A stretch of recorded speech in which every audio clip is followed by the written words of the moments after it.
ஓம் ஸ்ரீ குருபியோ நமக. ஓம் ஸ்ரீ மகா பெரியவா சரணம். மார்ச் 8ஆம் தேதி மகா சிவராத்திரி அன்னைக்கு இந்த 2 பொருட்களை உங்கள் கையால் குறைஞ்சது ஒரு 5 பேருக்காவது தானமாக செஞ்சுடுங்க.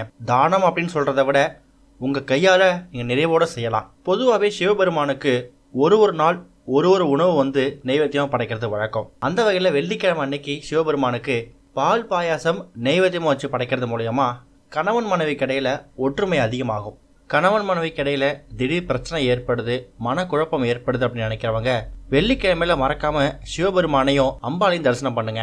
அந்த நேரத்தில் நம்ம சிவபெருமானுக்கு பால் பாயாசத்தை நம்ம நெய்வேத்தியமாக படைக்கணும். அடுத்ததா சனிக்கிழமை நீங்கள் சிவபெருமானை நீங்கள் வழிபடுறீங்க அப்படின்னா அன்னைக்கு தினம் சிவபெருமானுக்கு புளியோதரையை நீங்கள் நெய்வேத்தியமாக படைக்கணும்.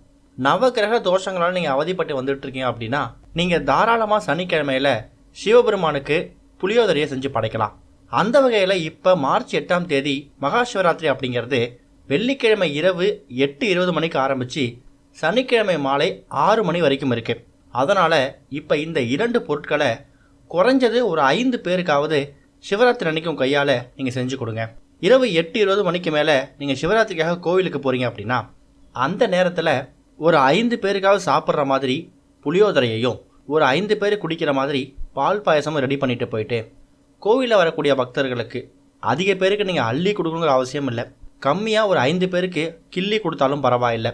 அதுவே மிகப்பெரிய அன்னதானம் பண்ண பலனை உங்களுக்கு ஏற்படுத்தி கொடுக்கும். நீங்கள் கோவிலுக்கு போயிட்டு தான் அந்த பிரசாதத்தை படைக்கணும்னு அவசியம் இல்லை. உங்கள் வீட்டோட பூஜை அறையிலேயே அந்த புளியோதரையையும் பால் பாயசத்தையும் சிவனுக்கு நைவேத்தியமாக படைச்சிட்டு அதுக்கப்புறம் உங்கள் வீட்டு பக்கத்தில் இருக்கக்கூடிய சிவன் கோவிலுக்கு சிவராத்திரி அன்னைக்கு நைட்டு போயிட்டு அங்கே வரக்கூடிய பக்தர்களுக்கு உங்கள் கையால் கொடுங்க. வெள்ளிக்கிழமை இரவு ஆரம்பிக்கக்கூடிய சிவராத்திரி சனிக்கிழமை வரைக்கும் இருக்குது. அதனால் வெள்ளிக்கிழமைக்காக பால் பாயாசத்தையும் சனிக்கிழமைக்காக புளியோதரையும் நம்ம பிரசாதமாக செய்கிறோம். இது மூலயமா கணவன் மனைவி கடையில் ஒற்றுமை அதிகமாகும், மனக்குழப்பங்கள் தீரும். அதே மாதிரி உங்கள் குடும்பத்தில் யாருக்காவது தோஷம் இருக்குது, நவகிரக தோஷங்கள் இருக்குது அப்படின்னா அதெல்லாம் விலகி ஓடும். தேவையில்லாத சச்சரவுகள் நீங்கும். சிம்பிளாக சொல்லணும்னா உங்கள் வாழ்க்கையே தலைகீழாக புரட்டி போட போகுது. அப்பேற்பட்ட ஒரு அற்புதமான விஷயந்தான் இது. 10 பேருக்கோ 20 பேருக்கோ கொடுக்கணும் அவசியம் கூட கிடையாது. குறைஞ்சதோ ஒரு 5 பேருக்காவது கொடுத்தா கூட போதும். மறக்காமல் ஞாபகம் வச்சுக்கோங்க, வெள்ளிக்கிழமை இரவு 8:20 மணிக்கு மேலே தான் சிவராத்திரி ஆரம்பமாகுது. அதுக்கு மேலே உங்கள் கையால் நீங்கள் புளியோதரையையும் பால் பாயாசத்தை உங்களால் முடிஞ்ச எத்தனை நபர்களுக்கு கொடுக்க முடியுமோ அத்தனை நபர்களுக்கு பிரசாதமாக கொடுங்க. அதுவும் சிவாலயத்துக்கு எடுத்துகிட்டு போய் கொடுக்கறது இன்னும் சிறப்பு. செஞ்சு பாருங்கள், உங்கள் குடும்பத்தோட நிலை தலைகீழாக மாறும். ஓம் ஸ்ரீ குருபியோ நமக. ஓம் ஸ்ரீ மகா பெரியவா சரணம்.